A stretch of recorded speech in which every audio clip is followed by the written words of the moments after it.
Suite à mon TikTok, on m'a beaucoup posé la question, est-ce que les Antillais sont racistes envers les Africains? Parce que moi, c'est Aïka, je suis congolaise de Kinshasa et j'habite en Martinique depuis pas mal de temps quand même maintenant.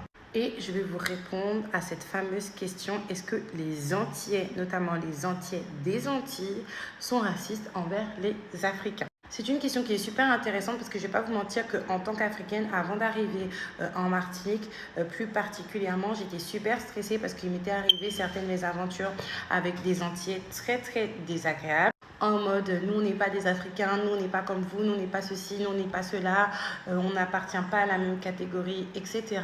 Se basant sur un argumentaire plutôt raciste et ou coloriste d'ailleurs, parlant de la peau, de la couleur des yeux et également de la texture des cheveux. Arrivant en Martinique à l'âge de 19 ans, je me suis vite rendu compte que déjà aux Antilles, il y a tout type d'Antillais qui existent. Il y a des Antillaises ou des Antillais comme moi, avec la même couleur que moi, avec le même type de traits que moi, le même grain de cheveux que moi, entre guillemets, comme des Antillais qui vont être beaucoup plus foncés, avec des cheveux beaucoup plus crépus, ou des Antillais beaucoup plus clairs, avec les cheveux beaucoup plus souples. Enfin bref, c'est vraiment un melting pot ici.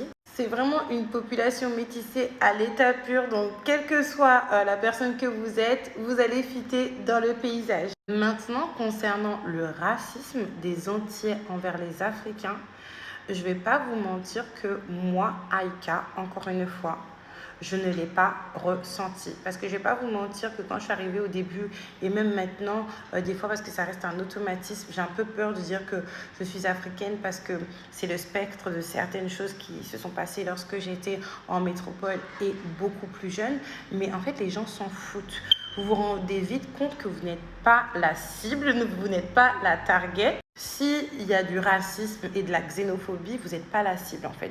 Vous n'êtes pas la personne qui va être directement concernée et fortement concernée. Moi, personnellement, quand je dis que je suis africaine, je m'attends à... Mais en fait, c'est pas du tout ça qui se passe. Les gens me disent plutôt « Ah bon, c'est vrai, on battait ça, ok. Qu'est-ce que tu as dit moi ?»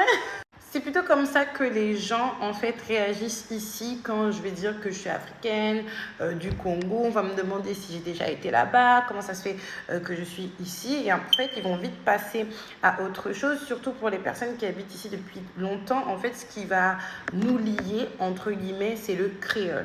Donc, si vous parlez créole, ne vous inquiétez pas, ils vont vite passer à autre chose. Alors, pourquoi je dis vite passer à autre chose? Parce que des fois, il y a des personnes qui n'ont pas envie de s'attarder sur certaines choses de leur vie parce qu'on est très macrène ici, je ne vais pas vous mentir. Moi, la première.